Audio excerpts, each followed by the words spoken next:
állandó lakós nincsen. Csak olyan, akik innen ától mennek oda nyári szállásra kalibázni, de félben ott állandó lakós nincsen.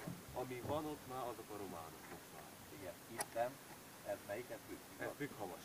Bükkhavas, igen. Bükkbe, itten még élnek elnek? Itt Bükkhavason? Hát itt vannak idősebbek, tényleg zenészek, aki legrégebbi zenész, itt úgymond van a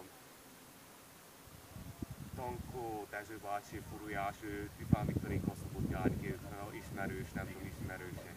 Na, Dezső bácsi, aki furujával szokott ezzel, ő van itt Bükkhavason. Őt úgy mondják másképpen, ugye, hogy ha itt úgy keresik, hogy Fintú Dezsőt. Ha őt akarják megkeresni, Fintú Dezsőt kell keresni. Fintú Dezsőt? Igen. Bükkben. Itt Bükkhavason, itt a templom után mindjárt ott vannak a kovácsok is.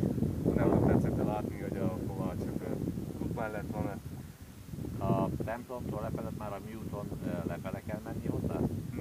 Nem kell lemenni. Hanem a templomtól eltérni jobbra? A templomból jöttek fel a templomtól, onnan visszafele, erre felfele egy 400 méterre túl.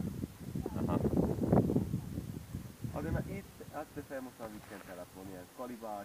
Itt akkor hiába is keresnénk. Azért akartam mondom egy kicsit, tulajdonképpen még ez is elég jó hely, mert itt csak az út csak most nemrég volt megcsinálva értesülésen. Hát 2-3 éve. nagyjából 2008-ban volt, 2008-ban aszfaltozott le idáig, ahogy van 2008-ban, úgy 5-6 éve. Na akkor hát már akkor már Azért átemeltnek, de mondom, ott is akik bent laknak, azok kalibások nagyrészt, na meg a farkaspallókik laknak, még ott a románok. Van egy gájters, de románok azok laknak, már azok a demuklókik feljöttek Békásból. Igen. Damuk mennyi van ottan, laknak ottan még magyarok is, vagy csak románok maradnak? Hát most már 100%-ban azt lehet mondani, hogy román. Van amelyik ért magyarul, de mind románok most már.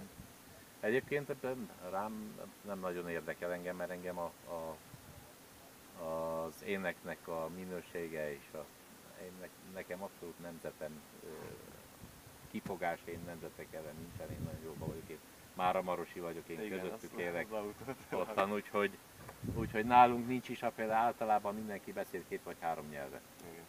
Úgyhogy ottan nincsen a féle, meg egész ottan arra fele Szatmár környékén, ahol sokan